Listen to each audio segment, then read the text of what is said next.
Hello, and welcome to a quick controller briefing regarding the implementation of the Special Altitude Assignment Area.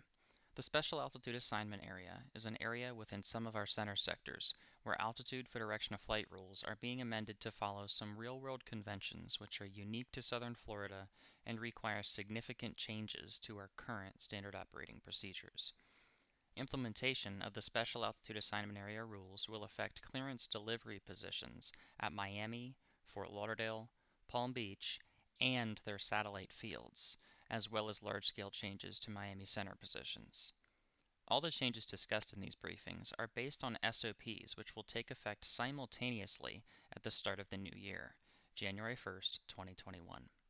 Until then, please continue using normal procedures. This is the Fort Lauderdale Clearance Delivery Only version of the Special Altitude Assignment Area Controller Briefing, only covering the changes to Fort Lauderdale Clearance Delivery.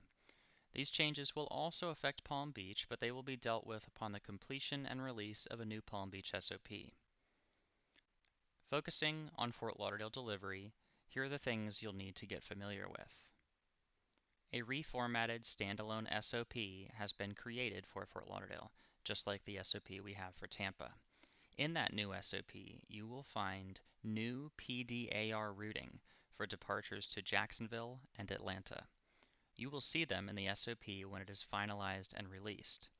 If aircraft file anything other than those exact routes, you will have to issue an amended route clearance to match, or coordinate with the controllers affected by the non-standard routing. The top altitude to the Orlando and Daytona TRACONs is being changed from at or below flight level 240 to at or below flight level 230. The reasoning will become clear in the next few slides.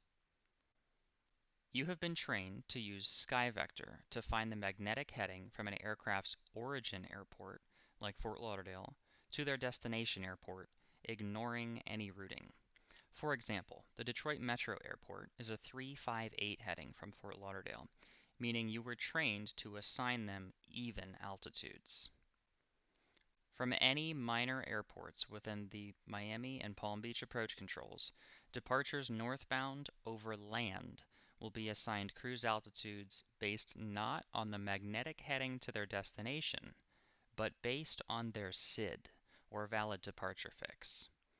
In the case of Fort Lauderdale, Thunder should always be an even cruise altitude, and ARCS should always be an odd cruise altitude. So a Fort Lauderdale departure to Detroit Metro who filed routing via ARCS would be assigned an odd altitude, but another Fort Lauderdale departure, also going to Detroit, but with filed routing via Thunder, would be assigned an even altitude. So only with Thunder and ARCS, the cruise altitude is based on which fix they file over, and not the heading to their destination. There is one exception to the Thunder and ARCS altitude assignments, and that is for Atlantas. This will be included in the PDAR route and altitude table in the Fort Lauderdale SOP, but all Fort Lauderdale departures to Atlanta will be required to follow a specific route that uses ARCS. And usually, ARCS should be given an odd altitude, but for Atlanta, we need to assign an even altitude. Atlanta is the only exception to the rule. Your previous training taught you that all that was required when validating a given route was to ensure the route went out on a valid SID or via a valid departure fix.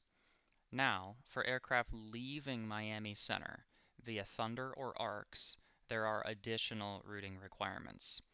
Not only will aircraft need to use an appropriate departure fix, but a short route string will also be required based on which airway the aircraft exits Miami Center airspace. This can be easily retrieved from a table in each of the SOPs. This diagram shows the paths of the required routings for Miami departures in orange and Fort Lauderdale departures in blue. So, if a Fort Lauderdale departure has filed to join Q77, we are required to route them via ARCS, CZ, Matlock, Q77. For Y280, we'd assign Thunder, JMAC, Y280. For Q110, we'd assign Thunder, Smells, Q110, etc. Aircraft will usually file these routes on their own, but if they do not, clearance delivery is required to issue an amended route clearance to match the partial routes shown in the SOP unless otherwise coordinated.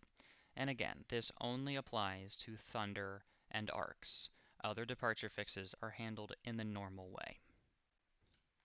This concludes the minor clearance delivery version of the Special Altitude Assignment Area Controller Briefing.